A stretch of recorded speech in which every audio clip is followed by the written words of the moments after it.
Lord, sa umagang kay ganda. Thank you, Lord, sa mga pagpapala. Hindi ka nagkukulang, biyaya mo'y sapat. Thank you, Lord, sa kalakasang taglay. Thank you, Lord, sa bagong umaga. Hindi ka nagbabago, pag-ibig mo'y sapat. Ito ang lagi aawitin ko, para sa'yo, para sa'yo. Every gising is a blessing. Every day is the day of the Lord. Every gising is a blessing. Every day is the day of the Lord. This is the day of the Lord. This is the day of the Lord. This is the day of the Lord. Thank you, Lord, sa umagang kay ganda. Thank you, Lord, sa mga pagpapala. Hindi ka nagkukulang, biyaya mo'y sapat.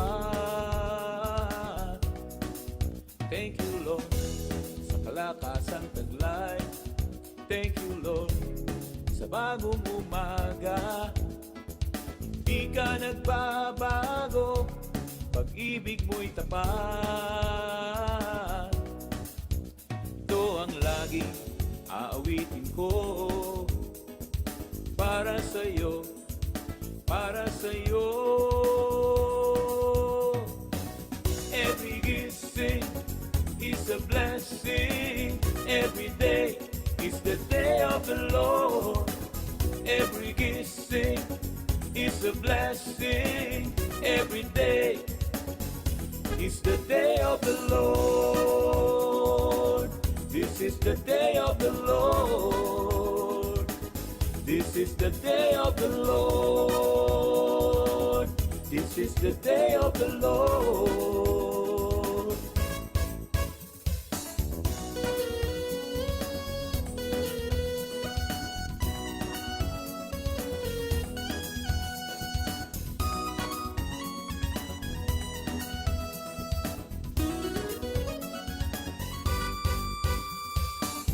Every gising is a blessing. Every day is the day of the Lord.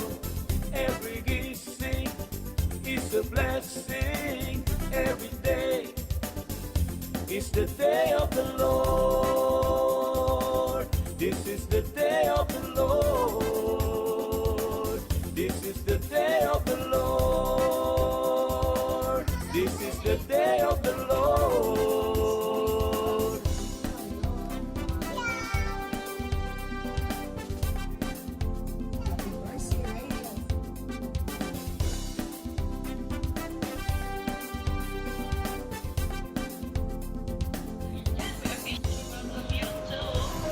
Every gising is a blessing. Amen.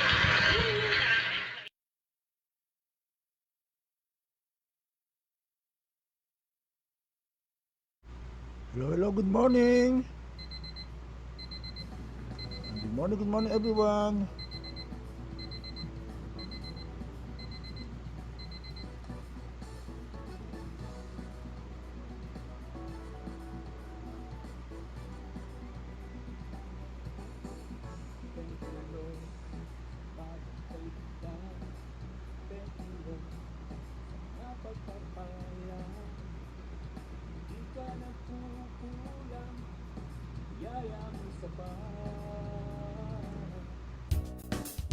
Thank you, Lord, sa kalakasang taglay.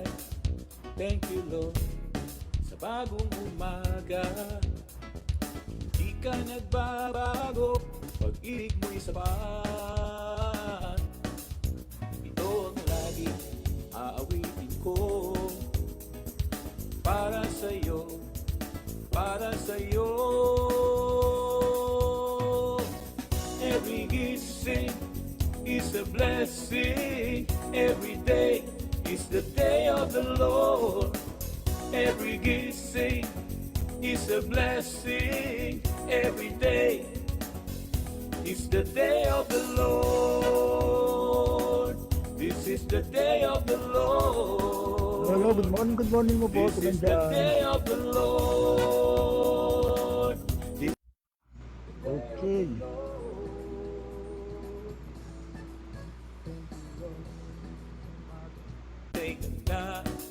Thank you, Lord, sa mga pagpapala. Di ka nagkukulang. Yan, sa mga early birds, hello, Ate Arceli, good morning. At yan, sino man nagyaan.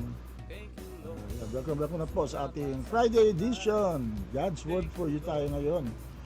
Special ticket tayo ngayon. Dinang Josie, good morning, good morning. Yan, so let's enjoy the Word of God this morning. Pero ngayon ay bawati tayo sa mga birthday at anniversary pa rin ngayon ni Pastor John Pagdanganan at Pastor Sora Cecil. Nalap ko lang.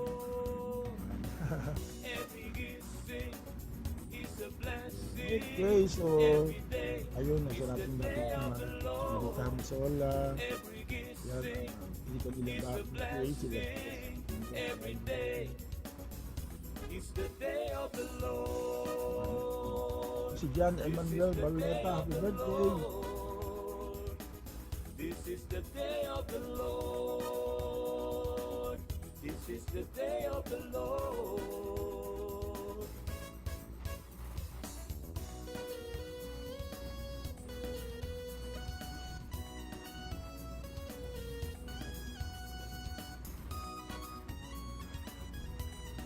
Okay, so natin manalangin na. Father God, salamat po sa mga ganito as we come before you, Lord. Wala po kami na marami kang store sa amin as we enjoy your word, enjoy this day. Alam po namin na this is indeed. Salamat sa Panginoon. At sa amin, I pray that you bless every one of us. In the name of Jesus. Amen, amen. Yan, okay. So ngayon po ay National Bible Day sa CCCA. So happy National Bible Day pa rin. Pwede ng Monday yun. Then pupunta po tayo sa CCCA. Kaya yan, naghahanda na. Anyway, at salamat din po sa nakasama ko kahapon sa aming special birthday celebration kay Ate Mary Jane Sanoy o Waltrop. Yung kapatid ni Bishop Israel. Salamat sa fellowship sa treat niya doon sa Aristocrat. Every kissing is a blessing. Hindi tayo nakapag simbahay online. Anyway, so salamat sa fellowship at sa mga besties. Besties pala, ano ba tawag nila? Yan, sa mga kaibigan naman, shout out yan sa kapatid ko, kay Pastor Epps, kay Ate Len, kay Sister Geraldine, kay Joey Hoxon, ayun, sama namin at si Venus, nag-alaga ko Pastora, at saka yung anak, at si Tom Waltrop, yun. Salamat. For that fellowship and that good treat, yan. At sa mga meron pang mga parigalo, may chocolates pa. Okay, so without further ado, we will feature the Word of God. So let's listen to the Word of God. Hindi na mimiss natin ating speaker na to dahil nga siya po ay nasa Tarlac. At nag-anniversary sila last Sunday. Kaya happy anniversary Pastor June Duque sa second anniversary ng Tarlac River of Life LFCI. Ay, River of Life yun. And then yun nga, so siya ang ating featured speaker for this morning. So let's watch and be blessed and listen and be empowered once again. So God bless, and I'll be back later.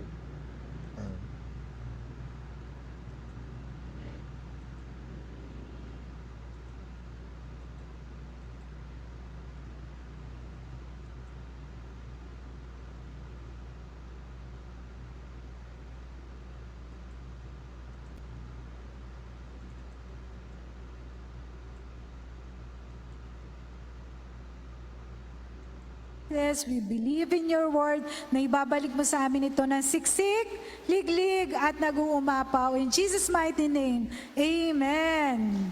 Minsan pa pwede po ko po ba kayong anyayahan na tumayo bilang pagbigay galang sa lingkod ng Diyos? At atin na nga po tinatawag ang ating tagapagsalita, Pastor June Nuke. Palakpak po sa Panginoon.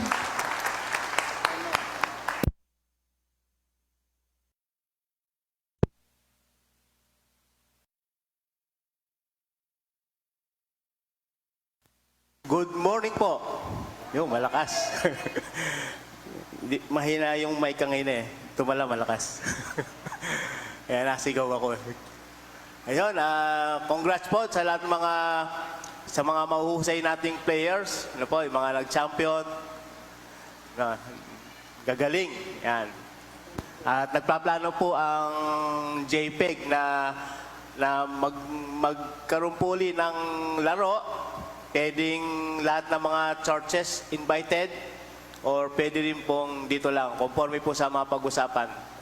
Yun, at congrats din po sa lahat po ng mga mahuhusay, magagaling ng mga estudyante mo ng LFCI.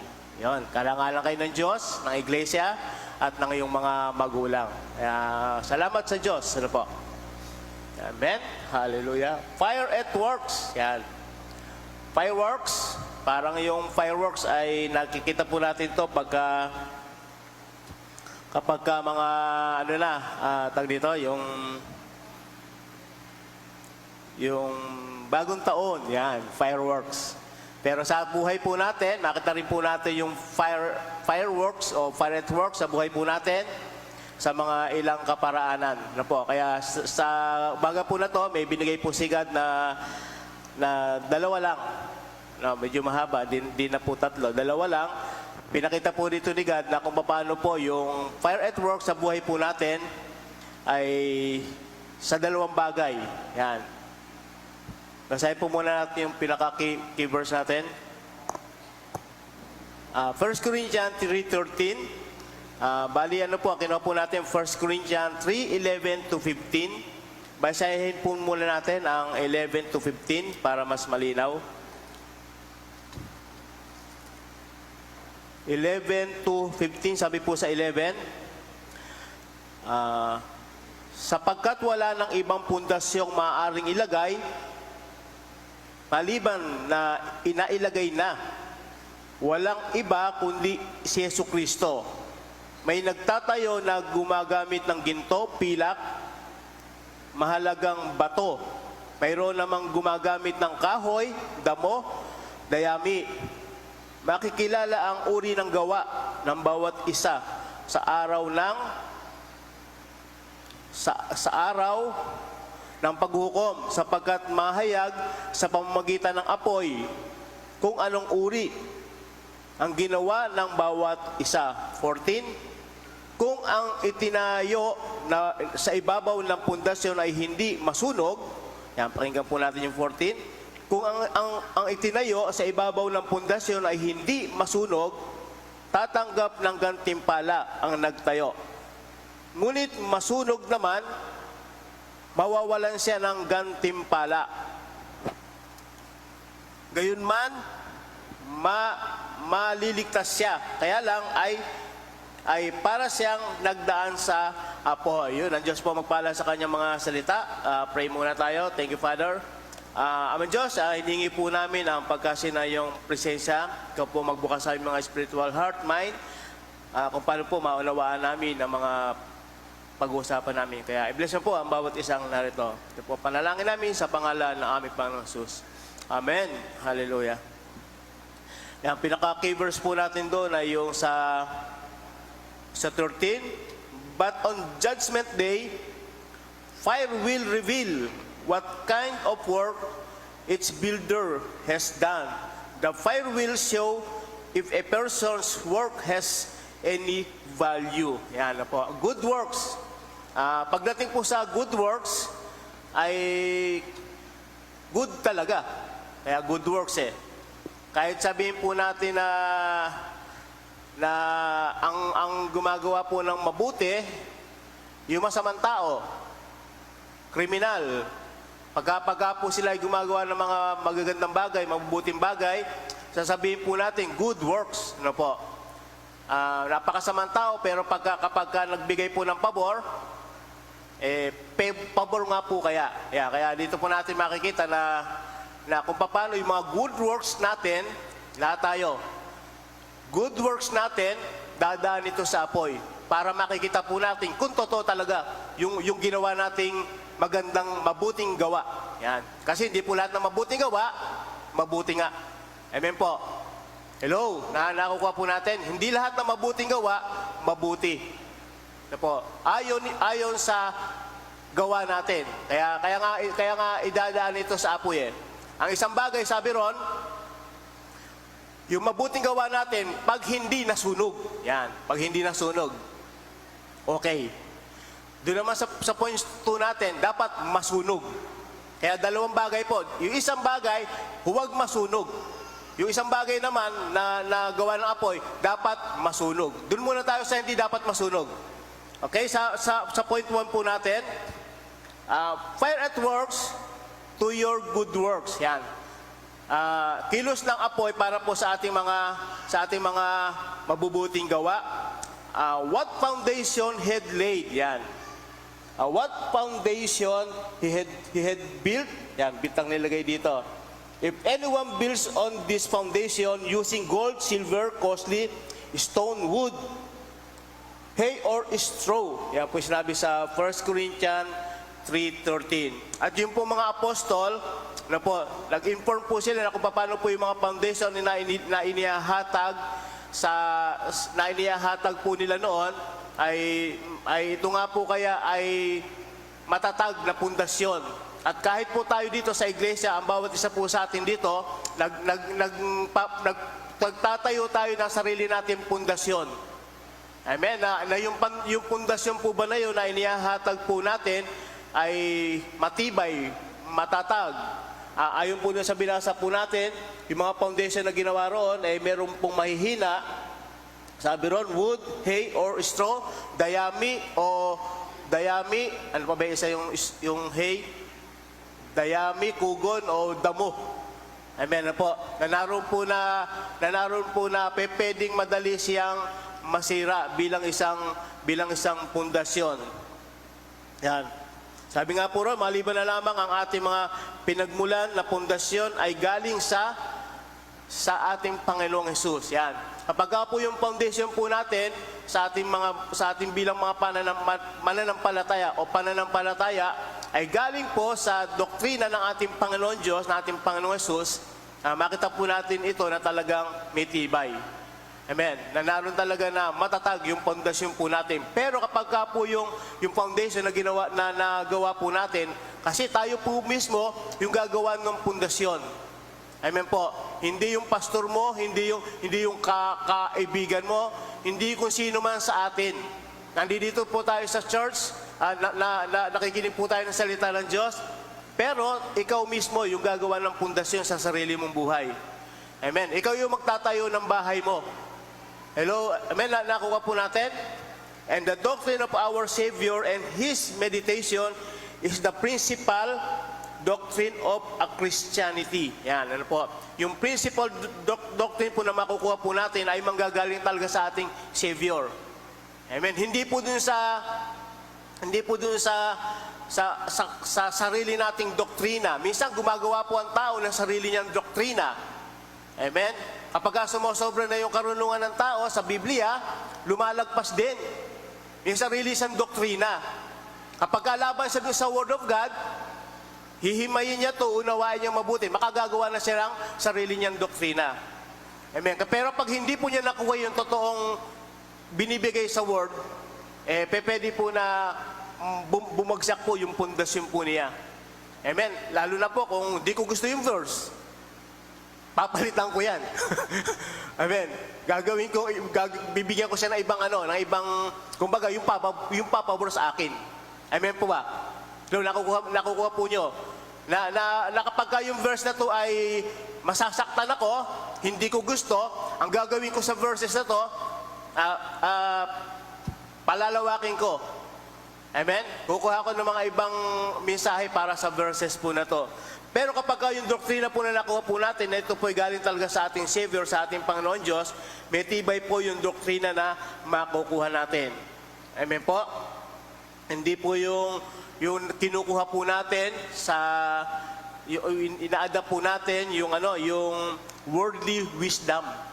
Amen? Na pagka gusto mo narinig mo, pabor sa'yo, sige lang. Pero kapag yung Word of God hindi mo na gusto, may laban na po tayo. Amen po. Okay, dito tayo sa two kinds of foundation. Yan. Meron pong dalawang uri ng foundation that I reveal in our works. Yan. Dalawang pundasyon po, kung paano po, ipinakikita po rito yung pundasyon po natin.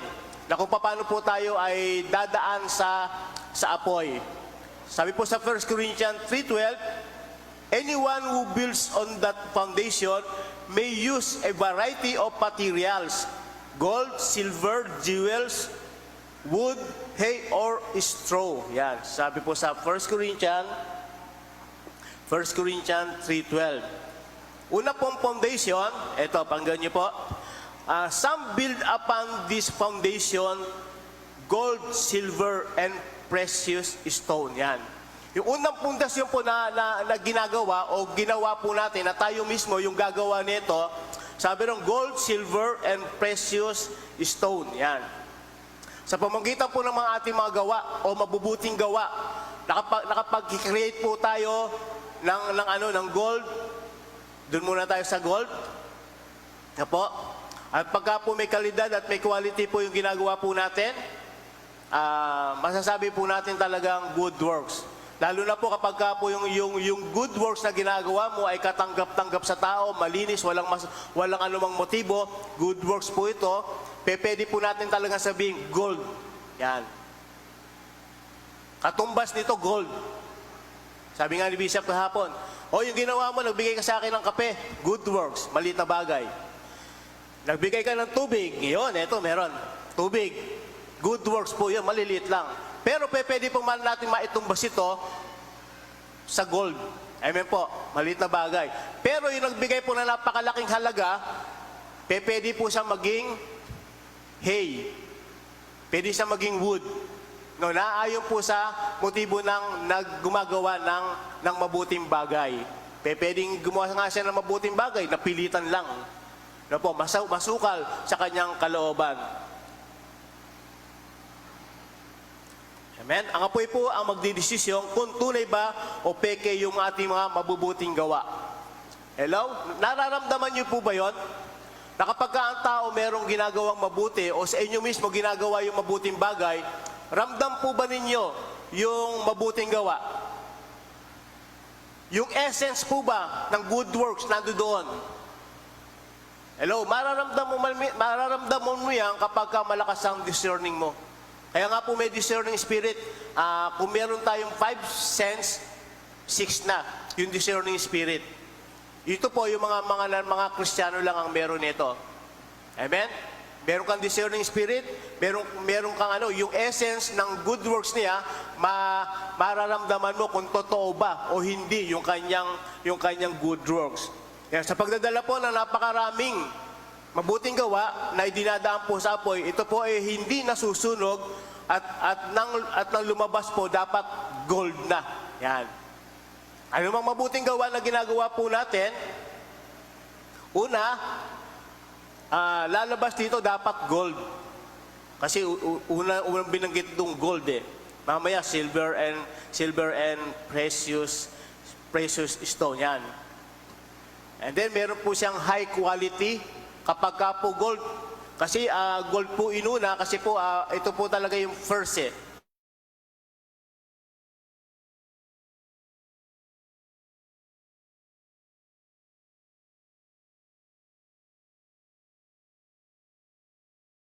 Place champion, gold ang makukuha nila. At kapag po nag-uwi po ng mga medalya ang ating mga champion, lumalaban sa ibang bansa, ang dala-dala po nila gold. No, kaya dito po, ang inuna po gold, yan. Kapag po pumasa yung ating mabuting gawa, at ito po ay dumaan po sa apoy, Pag nasunog, ano po? Peke. Peke yung apoy. Nasunog eh. Ano po? Peke yung mabuting gawa na ginagawa po natin. Amen. Kaya dapat pala, kapag yung duman sa apoy yung ating good works, yung ating mabuting gawa, hindi siya masunog. Amen? Dadaan siya sa apoy, hindi siya masusunog, pero ang labas po nito, pag lumagpas na sa apoy, makikita na nito gold. Amen. Kaya tingnan din po natin yung mga good works natin. Maihalin tulad po ba natin ito sa ginto? Gumagawa ka ng mga good works na maliliit na bagay, hindi masyadong pansin. Tapos yung isa naman, gumagawa na napakalalaking good works, nakapansin-pansin. Pero pwedeng yung malalaking good works na yon, pag dumaan sa apoy, hindi siya masunog. Pwedeng masunog siya. Amen. Kapag hindi nasunog, okay, mabuti. Pasado sa ating Panginoon Diyos. Ang hinahanap po natin, yung hindi masusunog. Kaya sa atin po, damahin natin yung mga sarili natin. Yung mga good works kaya natin, pag idinaan ito sa apoy, masusunog o hindi masusunog. Dapat po, huwag masunog. Ang lalabas dito, ginto. Amen po. Okay, palakpakan po natin yung mga mabuting gawa sa buhay ng bawat isa. Yan. Kaya makita po natin doon na meron po talagang panuntunan ang mga mabubuting gawa. Hindi po basta mabuting gawa lang. Ano po? Merong ano yan, quality, meron siyang tatag dito, step by step, no? Meron siyang procedure. Mas maganda nga kung yung good works natin, ginto talaga. Katumbas nito ginto. Nagbigay ka lang ng maliit na bagay, ginto na kagad. Amen. Yung pangalawa, sabi ron, at ang isa pang good works na daraan, at ito po ay hindi nasunog sa apoy, ang lumalabas naman po rito ay silver. Yan. Yan. Kapag hindi siya nasunog, ang mabuting gawa po natin ay lumelevel naman sa isang silver na po. Ibig sabihin, bagamat mas mababasa sa silver, hindi siya nasunog. Good works pa rin. Tinanggap pa rin po ng ating Panginoon Diyos. Na po. Kaya nagiging katanggap-tanggap po siya sa ating Panginoon Diyos. Yun nga pong silver, kapag inuwi ng mga atleta, tuwan-tuwa na eh. Bronze, na po, silver, tuwan-tuwa na mga atleta po natin. At least second place. Po rito, precious stone. Yun. Yung palang mabuting gawa mo, kay maliit yan, kay malaki yan, kapag dumaan sa apoy at hindi nasunog, pwede lumabas diyang precious stone. Ano po ba yung mga precious stone? Topasyo, diamante, berilde, yung mga ganon. Ito po, yung mga good works po natin na yan, papaano nyo masasabi na sa akin nga ito? O paano natin masasabi na yung mga mabuti kong gawa, gold, silver, precious stone, sa akin yan. Hello? Paano po? Kapag nandoon na po tayo sa langit, kasi doon po binanggit lahat ng mga mabubuting bagay na yan. Dahil yung lalakaran mo sa langit, ginto, yung halige, perlas, tapos yung mga nagkalat lang dyan, yung mga diamante, mga precious stones na yan, nagkalat lang doon. At pwede mong sabihin, sa akin yung ginagawa po natin, good works, pupunta yan sa langit, at doon tayo nag-iipon ng kayamanan sa langit. Kaya sabi sa Bible, mag-ipon tayo ng kayamanan sa langit. Amen po. Doon po yung kayamanan. Ang sabi ron, hindi na kayang ubusin ng tanga. Tanga, yung ito sa lupa, iiwanan natin. Kahit ganong kalaki yan, nai-scam yan, nananakaw yan, nasusunog yan, nababangkrap yan. Pero pinakamaganda po na pag-ipunan natin yung kayamanan sa langit na sinasabi dito sa pamamagitan ng mabuting gawa. Amen po, nakakuha po natin. Okay, palapakan natin ulit si Lord. Yan. Yan, yun po yung una na kung paano po na unang pundasyon na ginagawa po natin sa mabuting gawa. No, na tayo po ay gumawa ng pundasyon sa pamamagitan ng gold, silver, and precious stone. At yung pangalawa po na pundasyon, yan, the others built foundation on wood, hay, and straw. Yan. Yan. Parehong mabuting gawa. No, good works. Yung hay, wood, straw, good works din ito. Dito natin makikita na kung paano po yung mga good works na ito ay hindi pala katanggap-tanggap sa Diyos. Ito po yung mga nasusunog. Sino yung makikita ng ginto, pilak at precious stone? At sino naman sa dalawa yung makikitaan ng kahoy, dayami o ng damo na nakapagdating sa sunugan ay masusunog. Amen na po. And then yung pong mga good works po natin na katulad lamang po ng pangalan ito, ng kahoy, masusunog, dayami, masusunog, ano po. And then, pero pagdating po ng test of fire, dito po natin makikita yung uri ng ating mga pundasyon. Na kung tama ba yung ating mga mabubuting gawa. Yung kahoy, pag dinaan po natin yan sa apoy, ano po mangyayari? Masusunog yan, sigurado. Kaya nga kahoy, panggatong lang yan eh. Na po, ibig sabihin, doon po inahalin tulad yung ating mga mabubuting gawa. Ang Bible po may sabi niya, ano po, sa 1 Corinthians 13, na naroon talaga na yung good works po natin, dapat huwag masunog. Pero kapag ka po yung good works natin nasunog, katulad lang yan ng kahoy. Walang kwenta. No, kahit sabihin mo pa na buwis buhay ka, yung ginawa mong good works, nagsilbi ka sa bayan, nagsilbi ka sa tao, buwis buhay ka, nung dumana to sa apoy, nasunog, wala palang kwenta. Amen. Ibig sabihin, nandoon yung motibo natin. Bakit ba natin to ginagawa? Ano yung dahilan mo, bakit mo ginawa yan? No, kasi maraming mga gumagawa ng mabubuting bagay, may motibo. Amen. E paano kung wrong motives? Hindi po talaga papasa sa ating pong Panginoon Diyos. Amen po?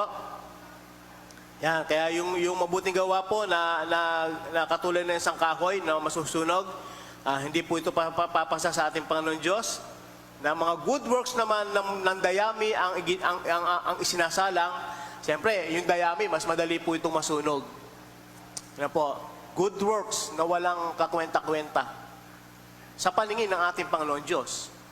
Pero sa paningin ng tao, sabi ko nga po kanina, kahit masamang tao, basta gumawa ng mabuti, sasabihin nila, mabuti, mabait. Yan. Mabait yan. Kasi binigyan kami ng ganito. Nung pala, merong siyang motibo. Amen? Kaya wrong motives, kung paano po na hindi po siya katanggap-tanggap sa ating Panginoon Diyos. Ang good works na idinadaan naman po sa apoy na tulad ng isang uhay ng palay ay naulang pinagapasan, agad-agad din po itong masusupok, masusunog. Yan. Na kung paano po yung mga good works natin para lang palang uhay ng palay, sandali, supok. Kaya napakahirap po. Na kung paano po tayo gagawa ng mabuting bagay, siguruhin po natin na yung po mga ginagawa po natin mabuting bagay ay ang paglumabas ito, ginto na. Wow. O ito, nagbigay ako sa iyo ng gumawa ako ng magandang bagay. Kapalit niyang ginto. Ibig sabihin, kapalit nga nito ginto, pero doon na po sa langit. Mag-ipon tayo ng kayamanan doon sa langit.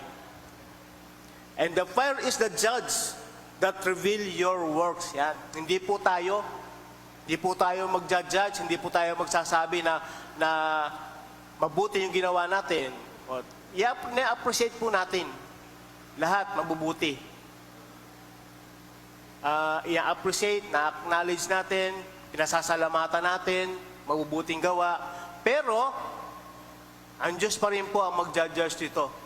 Ano po? Judge tayo sa pamamagitan po ng apoy.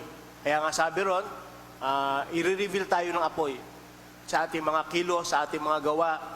Na yung mga ginawa po ba natin ay papasa sa kaharian ng langit. Pero ang sabi naman doon, kung hindi man nasunog ang iyong mga mabubuting gawa, hindi naman ibig sabihin hindi ka ligtas. Amen? Ligtas ka pa rin bilang isang mananampalataya, isang Kristiyano. Kaya lang, sabi ron, para kang dumaan sa apoy. Amen? Ligtas ka pa rin. Hello? Nakuha po natin. Ligtas ka pa rin. Kaya nga lang, iba pa rin yung good works mo, naging ginto. Mahirap na tao ka lang, pagdating mo dun sa langit, may mansyon ka. May katulad po ng binanggit ni Pastor Aboy, natatandaan niyo yun, si Pastor Aboy? No, isang pastor ang binanggit niya, tapos yung isa yata, workers lang, o driver. Ang sabi niya ron, yung pastor, napakaganda ng buhay, tapos ano lang, siya ganun-ganun lang. Pero yung kanyang driver, napakaraming ginagawa. Marami siyang works. Yan. And then, nung nandun na sila sa langit, ang sabi nga ni Aboy, umaasaw yung pastor na mansyon pa rin. Kasi naganda bahay niya, nasa mansyon na siya. Umaasa siya na ganun pa rin yung kanyang pupuntahan sa langit. No, sabi nga niya, ito, mansyon, doon siguro ako sa pinakamaganda. Nung pumunta siya doon sa pinakamagandang mansyon, nakita niya nakatira yung kanyang alalay. Mas marami pa ng good works, no? Ano?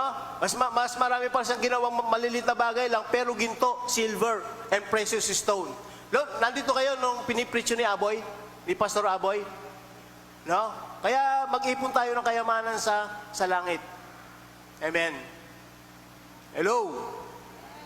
Pero masarap pa rin. May mayaman ka rito. Okay, maganda yun. Kaya nga lang yung good works natin, dapat huwag masunog. Amen po. Na katulad ng mga dayami, sandali lang ito na nasupok o nasunog. Naroon na makita po natin ay yung mga good works pala, yung mga mapagpaimbabaw, pakitang tao. Amen? Kung may nakakakita, sige. Ano po? Hindi man pala tao sa kalooban. Mayroong sariling motibo. Susunugin ka agad talaga ng apoy. Amen po. Okay, pangalawa. Fire at works in our burn offering. Yan, ito naman. Yung kanina, hindi dapat masunog. Ngayon naman, dapat masunog. No, dalawang bagay. Hindi masunog at dapat masunog. Ngayon, dito naman tayo sa dapat masunog. Sa Genesis 4:4. And Abel also brought an offering, fat portion from some of the firstborn of his flock. The Lord looked with favor on Abel and his offering. Yan, ito po yung kung paano po na sa unang panahon, sila Abel at si Cain ay nagkakaroon sila ng burnt offering. No po. At doon po, kapag po sila ay nakapag-naghandog, bumababa po talaga yung apoy. No, binababaan po talaga ito ng apoy para, ibig sabihin, tinanggap ng ating Panginoon Diyos. No, naging katanggap-tanggap yung kanyang handog. Amen. Kung mabasahin po natin yung Lucas 18:10-13, yan, Lucas 18:10-13, na kung paano po na yung pong ginagawa po nila rito na prayer o devotion. Nakatulad po ni Cain at Abel, devotion po yung kanilang ginagawa na yon. Nakita po natin dito yung difference, success of their devotion. Luke 18:10-13. Yan. Two men went up to the temple to pray, one a Pharisee and the other a tax collector. The Pharisee studied by himself and prayed, God, I thank you that I am not like other people, robbers, evildoers, adulterers, or even like this tax collector. I fast twice a week and give gentle of I get. Yan. Ito po yung dalawang bagay na dalawang tao na nananalangin. No, sabi ron ng isa, pinuri niya yung kanyang sarili at hinamak naman niya yung kabila. No, dalawang uri po na kung paano po nagkakaroon ng devotion ang dalawang tao. Kaya tingnan po natin dito, the different success of their devotion. Po, devotion, ito po yung kung paano tayo nag-act ng prayer sa ating Panginoon Diyos. No, ito sa mga private room po natin, paano tayo nananalangin sa ating Panginoon Diyos. And then, God has respect to Abel and this offering and show this acceptance of probably by fire from heaven. Yan, kung paano po si Abel dito ay tinanggap natin Panginoon Diyos yung kanyang handog. No, nirespeto ng Diyos yung kanyang handog. At ang sabi po roon ay, probably by fire from heaven, burn it, ano po. Magmula sa apoy sa langit ay bumaba para sunugin po yung handog po rito ni Abel. Kaya makita po natin doon kung paano po na tinanggap ng Diyos yung hain ni Abel. The different kinds of their devotion. Una po, there was a difference in the characters of persons of offering. Yan po. Meron pong dalawang bagay na karakter ang tao kung paano po sila nag-offering. Yan. Kanina po, nag-offering tayo. Makita po natin dito yung difference character of their offering. Ano yung karakter ng tao kung paano po siya naghahandog sa ating pong Panginoon Diyos. Sabi po sa Isaiah 1:13, huwag na kayong maghahain o maghahandog ng paimbabaw. Nasusuklam ako sa usok niyan. Yan. Nasusuklam daw ang Diyos sa usok pagka nakapaghahandog po tayo ng mga paimbabaw lamang. Yon. Kaya dito po makita po natin kung paano po tinanggap ng Diyos yung hain po ni Abel. God had no respect to Cain, yan, himself, and therefore no respect of this offering. Ibig sabihin, naroon talaga na hindi ka respeto yung ginawang paghandog po ni Cain. Ano po? Kaya makita po natin doon na ano yung ano yung characteristic po natin kung paano tayo maghandog. Si Cain po ay very wicked na po. May pagka hindi magandang ugali kung paano siya maghandog sa ating Panginoon Diyos. Napipilitan, yung mga ganon. Nanghihinayang, hindi tapat. Ano po, sa pagkakalob sa ating Panginoon Diyos. But Abel was a righteous, yan, sabi po dito. But Abel was a righteous man. He is called righteous. Yung po sinasabi po sa Hebrew, ano po, na si Abel po ay righteous man. No, tinawag po siyang righteous. His heart is upright. Yan, malakas, strong, normal. And his life is pious. Yan, pious, showing reverent, kagalang-galang po yung ginagawa po ni Abel. And God respect to him as a holy man. No po, his offering is a holy offering. Kapag po pala naghahandog po tayo, ito po ay isang banal na gawain. Yes, lahat naman po na ginagawa natin dito holy. No, nag-offering tayo, naghahandog po tayo, isa holy. Ngayon po, yung ginawa pong paghahandog ni Abel dito ay naging katanggap-tanggap dahil po siya ay kagalang-galang talaga yung ginawa po niya. Kapag po pala matuwid yung ginagawa po natin paghandog sa ating pong Panginoon Diyos, ito po ay nagiging kagalang-galang din sa harapan ng ating Panginoon Diyos. At yung ginagawa po natin na pag-offer, ito po ay isang banal na gawain. At yung karakteristik po rito ni Abel, sabi sa Hebrew 11:4 nga, siya po ay isang matapat na tao, righteous man. Na po, ang kanya pong puso ay tapat. And then, naroon po talaga yung galang, a pious man. No, magalang siya. Hindi po siya yung basta kikilos lamang, naghahandog, magbibigay ng effort na parang wala lang. No, makapaglagay lang ng handog. O makapaglagay lang ng mga apoy, ng anuman sa ginagawa nilang tabernakulo. Makapaghain lang, wala lang. No, kung ano lang madampot niya. Amen? Na hindi po katulad ni Abel, buong effort ginawa po niya para sa paghahandog sa ating Panginoon Diyos. Kaya nga sabi ron, si Cain po ay very wicked man, na po, meron siyang pride. Meron siyang pride sa kanyang kalooban. Ito po isang devotion sa ating pong Panginoon Diyos na dapat po na pinahalagaan at igalang. And there was a difference in the offering they brought. Abel was more excellent. Yan. Kung si Cain po, very wicked. Si Cain naman, si Abel naman, more excellent sacrifice. Kaya dalawang karakteristik po kung paano po nagkakaroon ng paghahandog. Si Cain, mahina. At si Abel naman, sabi ron, excellent sacrifice.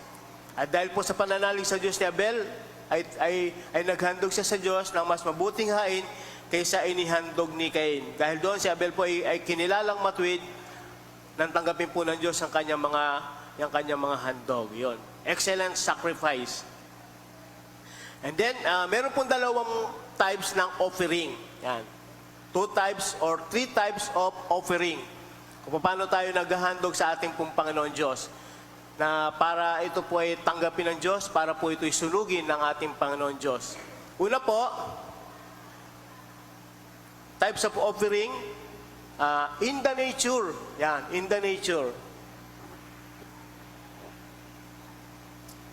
Yan, in the nature of it. Yan, types of offering. In the nature, ibig sabihin po, yung likas o yung kalikasan.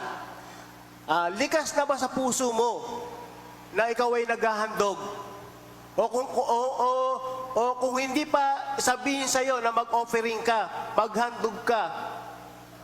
Amen? Na kung hindi pa magkaroon dito ng mabigat na exhortation about giving, offering, na kinakailangan pa ba na kuhanin yung mabibigat na Bible verse para sa offering? Offering pa lang po yun na, paano na po kung tithes? Hello? Baka hindi na masunog. Baka lalo nang hindi tanggapin. Mamaya po, sabihin ko po kung paano po natin malaman, sinunog ng Diyos yung offering ko. Kasi walang bumababang apoy eh. Amen? Sabi po, in the nature of it, yung kalikasan po na nandun sa puso natin na talagang bumbu sa kalooban natin na tayo po ay naghahandog. Amen? Na wala nang sabi-sabi, wala nang exhortation. Kumbaga, bumubukal sa puso natin yan. Likas ang puso mo na ikaw ay naghahandog sa Diyos. Amen po. Amen. Mag-amen po, mga likas. Yun. Mag-amen po ang mga likas na naghahandog sa Diyos. Wala. Amen. Yun, lumilikas na yung mga talangka. Yes, Lord. Hallelujah. Yan po yung types of offering in the nature. Makita po natin, pagka po ang tao, in the nature yung kanyang paghahandog sa Diyos, katulad po nung kay Abel, todo effort. Sabi ko nga po dun sa isang kaibigan ko, madalas nababanggit ko to eh. Kasi sa harapan, binanggit niya, sabi sa amin, ito, offering na. Teka muna, pipiliin ko muna yung mga bulok. Bulok, kukulo niya yung mga bulok. Tapos sabi ko, huwag ganyan. Dapat yung best ang bibigay natin. Kung ano yung magaganda. Yan. Oo nga sabi niya gano'n. Kumbaga, nabuksan po siya ron. Kasi Diyos ang paghahandugan mo. Amen po. Hindi yung mga may dugo ng baboy, nagaling sa palengke. Hindi mo na makita yung tao. Burado na yung number. Po. Tapos kulay green pa. Ayun, talagang susunugin kaya baka hindi masunog eh. Po.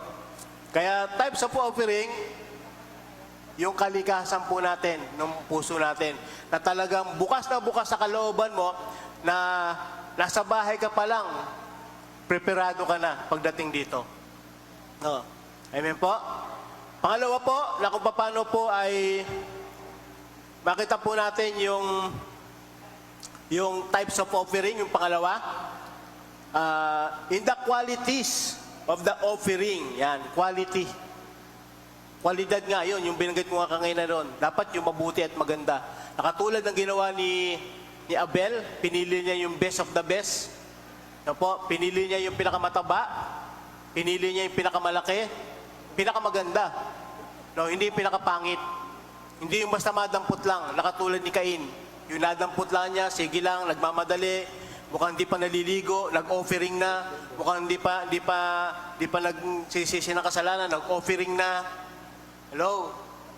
Kaya makita po natin kung paano po si Abel, walidad yung ginawa po niyang paghandog sa ating Panginoon Diyos. In the nature na, may quality pa yung ginagawa niyang paghandog sa ating pong Panginoon Diyos. Talagang matutuwa kahit ng sino. Amen po, matutuwa kapag ganung paghandog ang ginagawa po natin sa ating pong Panginoon Diyos. No, hindi laos. No po, hindi yung yung panis na, no? Best of the best, hindi yung second hand. Nakatulad ng ginawa ni Cain, no po? Second hand, tira-tira na lamang. And then yung pangatlo po, ito po matindi. Pangatlo na uri po o types of offering na ginagawa po natin na talagang sinusunog na ating Panginoon Diyos. Pangatlo, the great difference was this that Abel offered in faith. Yan. And the great difference was this, Abel offered in faith and Cain did not. Yun, by faith. Paano po yung by faith? By faith po sabi, by faith. Naku, wala na akong pambiling bigas bukas. By faith, ibibigay mo na lahat. Wala akong pamasahe, by faith, ibibigay mo lahat. Yun po yung by faith. Amen? Kaya yung binabanggit po na did not, yung pong, kumbaga si Cain, hindi by faith. Na po, konti lang. Basta nag-offering lang siya. Yun po yung pinaka-the best, by faith. Yung wala ka na, tapos ang sasabihin mo, bahala si Lord. By faith po yun. Sabi nga, yung isang kaibigan ko, sabi niya, dumalo siya ng conference sa Araneta, tapos by faith ginawa niya, nangusap daw ang Diyos, sabi niya, by faith binigay niya lahat ng kanyang pera, tapos wala na siyang pera pauwi, mamamasahe po siya. Yun yung by faith. Amen po. Hello? Hindi po yung by faith hindi ka nasaktan sa pagbibigay. Amen. And then sabi ko ng kaibigan ko, nung pauwi na siya, lakad siyang ganyan. Nisip niya, maglalakad siya pauwi. Tapos biglang may tumatawag sa kanya. Kakilala niya, pauwi na ng Bulacan. Nasakay siya. Amen? Kaya ganun po yung provision ng ating Panginoon Diyos. Hindi po siya magpapabaya. Amen po. Kaya nga po yung great difference ni Abel at ni Cain, yung faith. Amen po. Bagamat na marami namang ihahain si Abel o pwedeng wala na nga, sabi nga, by faith nga pwedeng wala na. Kaya doon po pumasok yung faith. Hinihandog niya lahat. Wala nang natira, by faith po. Amen po. Kaya purihin po ang Diyos. Kaya makita po natin, Abel offered with an eye to God's will as His rule. Yan. Nag-offering po si Abel by God's rule, hindi by self-rule. Hindi yung by rule o by kakayanan, kundi in God's rule. Amen? Yun yung rules ng Diyos Yun yung doktrina ng Diyos Yun yung gusto ng Diyos. Yun yung batas ng Diyos. Amen? Kaya makita po natin doon, God's will and as His rule, kung paano nag-offer si Abel, ito yung kalooban ng Diyos, ito yung rules ng Diyos, hindi yung rules ng sarili natin. Halimbawa, nangungusap sa iyo ang Diyos. Yun ang rules ng Diyos. Amen po, hindi po yung gusto nating rules sa buhay. Kung yung rules natin ang masusunod sa buhay, huwag na tayo mag-Diyos. Ikaw na yung Diyos. Sarili mo na yung gawin mong Diyos. Ikaw ang nasusunod Amen po. Yes? Kung mali po ako, tamaan ako ng kidlat. Kidlat! Kulog! Asan kayo? Sa baba. Yun. Sumpahin ako ng Diyos pag mali yung sinasabi ko. Amen po. God's rules yung sinunod dito ni Abel. Hindi man's rules. Hello? Ayun. And then makita po natin dito, fire at works to our burnt offering. Yan, sa panahon po natin ngayon, hindi man talaga bumababa yung apoy. Yan, matatapos na po tayo. Hindi naman bumababa talaga yung apoy pag nag-offering tayo. Ngayon po, hindi po naman ganun talaga nakita natin, Lord, nag-offering kami, bababa yung apoy, hindi naman po talaga ganun. Pero makikita po natin kung paano po bababa yung apoy sa mga ginagawa po natin paghahandog. Yung una po natin binanggit, hindi siya nasunog. Dahil yun lang dapat, hindi masunog, parang ginto. Ngayon naman, dapat masunog yung mga ginagawa po natin sa ating Panginoon Diyos. Good works. Nagkakaroon tayo ng mga paghahandog sa ating Panginoon Diyos. At dito po makita po natin na kung paano po na alam natin na binabaan ito ng apoy. Pag nakita po natin yung mga qualification na yon na ginawa po ni Abel, yung nandun yung in the nature, yung qualities, by in faith. Tapos, makita pa rin natin doon na yung good works natin ay katulad ng ginto, katulad ng silver, katulad ng precious stone. Sigurado po, bababaan ito ng apoy. Hindi mo man makita na binabaan ito ng apoy. No, hindi mo man makita sa iyong physical na mata, bumaba yung apoy. Pero in the essence ng ginawa mong good works, alam mo, bumaba yung apoy. Amen po. Hello, amen po. Yan, sabi po nga po sa 2 Corinthians 9:7, tapos po tayo dito. Sabi po ron, tayo po yung magpapasya sa ating sa ating desisyon, sa ating conviction with the Holy Spirit, na kung paano tayo nagbibigay ng kaloob, hindi dapat napipilitan lang, ito pa kusang loob, hindi yung marami tayong dahilan, na kung paano po si Abel ay naroon talaga naghandog ng merong katapatan sa ating pong Panginoon Diyos. And then kapag po ganito yung mga karakteristik ng paghandog na ginagawa po natin, 100% po, binabaan po ito ng apoy ng ating pong Panginoon Diyos. Kaya yun po, dalawang bagay, pakatandaan po natin, good works. Huwag dapat masunog yung good works. Kapag dumaan sa apoy, katulad ng ginto, pilak, precious stone. At pangalawa po, dapat masunog yung handog po natin. No, makita po yung mga karakteristik na nakita po natin kay Abel. Amen po, kaya salamat po and God bless you all. Maraming salamat po sa bawat isa. Pastor John.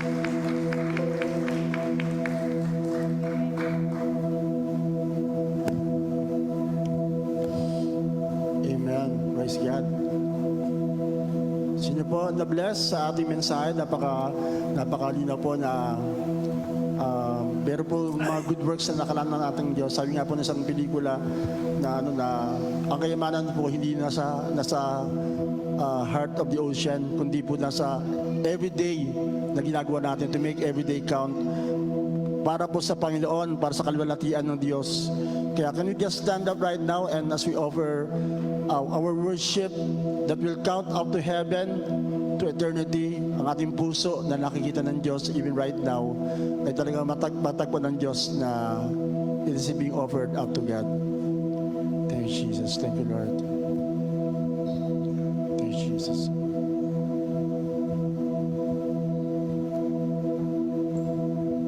Thank you, Lord Jesus. Awitin po natin muli ang ating inawit kanina. You are faithful. Kung si Lord faithful sa atin, let it be reminded that let us be faithful also to our God. May nakakita man o wala nakakita na ating mga puso, maging faithful tayo sa Panginoon. As He is always faithful to us.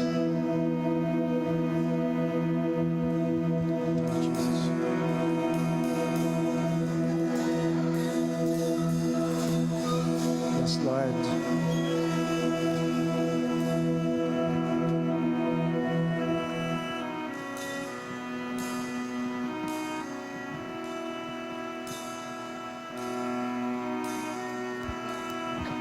Yes, Jesus. How you care for me. You have made me, you will save and carry me always. You are faithful, you are faithful, you are faithful, your joy is my strength.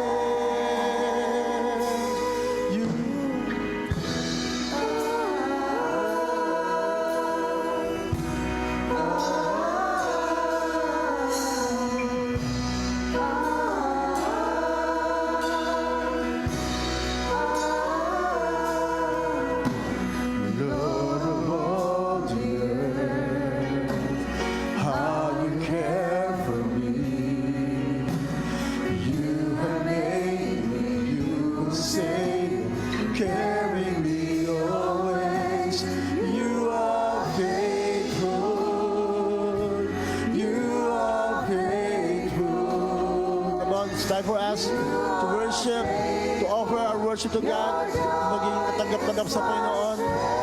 Just like Abel, let's worship with all our hearts. Recognize His faithfulness as we commit also our lives to be faithful before God every day of our lives. Your joy is my strength.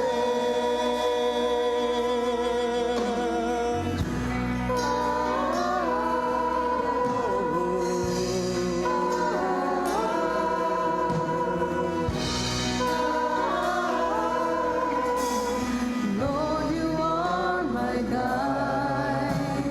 I rely on you. I put my hope in things not seen. Your promises are true. You are faithful. You are faithful. You are faithful. Your joy is my strength. You are faithful. You are faithful. You are faithful. Your joy is my strength.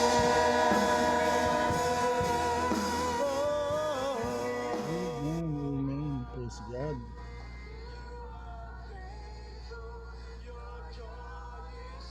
Thank you, Lord, for that wonderful message. Narinig natin. Yan, from Pastor June Nuke. Thank you for that wonderful message. Kaya Lord, salamat po sa patuloy na paghamon sa amin na kami nga po ay tunay na magsilbi sa Panginoon ng may katapatan, Lord, at ang aming paglilingkod ay tunay na hindi masunog when the time comes that you will reward us, O God. And also, Lord, ang aming pag-aalis sa iyo, Panginoon, ay tunay na tanggapin mo, mabangong samiyo before you, O God. Kaya salamat sa iyo, Lord, pagpalay mo po tulis pa sa June na kanilang church sa kanilang naging second anniversary last Sunday. At sa bawat sana nakapakinggan ngayon at sa mga nag-anniversary ng kasal nila at birthday, Lord, pagpalay mo po ang bawat sa as we go through this day. Be with us for this we pray in Jesus' name. And everyone say, Amen. At patuloy na kagalingan sa mga nangailangan ng kagalingan at kalakasan sa nangailangan ng kalakasan. Kaya yan sa pangalan po ng ating Panginoon, tayo po yung magpapaalam at tayo makikita-kita muli on Monday. Yan, sa ating bagong serye na talagang excited na rin tayo i-short to. Dahil it's another series. At kaya tayo po ay may mga gawain ngayon sa mga house church. So tomorrow po ang house church ng area to rin. Hindi ko lang kung saan, pero be advised. Pero tomorrow po ang ating CMC training, ang evangelism training. So everybody is invited. 30 pesos na po ang bayad. At sa matag LFCI ay sagot na namin ang inyong lunch. Kaya kailangan malaman lang namin kung sino ang darating.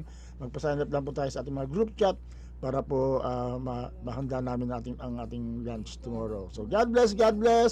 Shalom. See you sa ating seminar 9 o'clock daw simula at tomorrow area 2 ang ating prayer for the nation on site po tayo sa church po tayo mag-pray. God bless.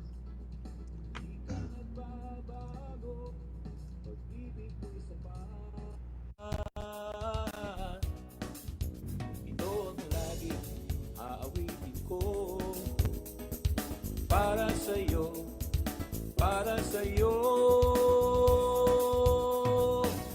Every gising is a blessing. Every day is the day of the Lord. Every gising is a blessing. Every day is the day of the Lord. This is the day of the Lord. This is the day of the Lord. This is the day of the Lord. Thank you, Lord, sa umagang kay ganda. Thank you, Lord, sa mga pagpapala. Hindi ka nagkukulang, biyaya mo'y sapat. Thank you, Lord, sa kalakasang taglay. Thank you, Lord, sa bagong umaga. Di ka nagbabago, pag-ibig mo'y tapat. Ito ang laging aawitin ko para sa'yo, para sa'yo. Every gising is a blessing. Every day is the day of the Lord. Every gising is a blessing. Every day is the day of the Lord. This is the day of the Lord. This is the day of the Lord. This is the day of the Lord.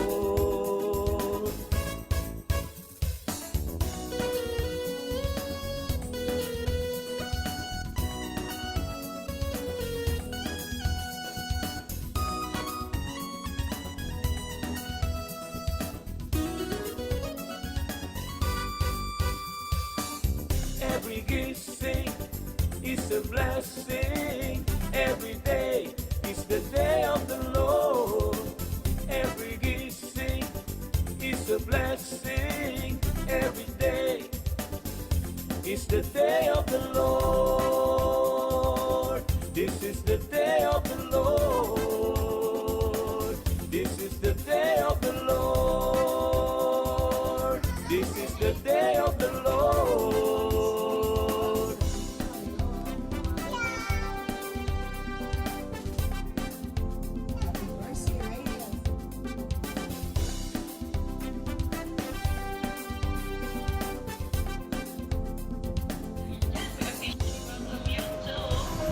Every gising is a blessing.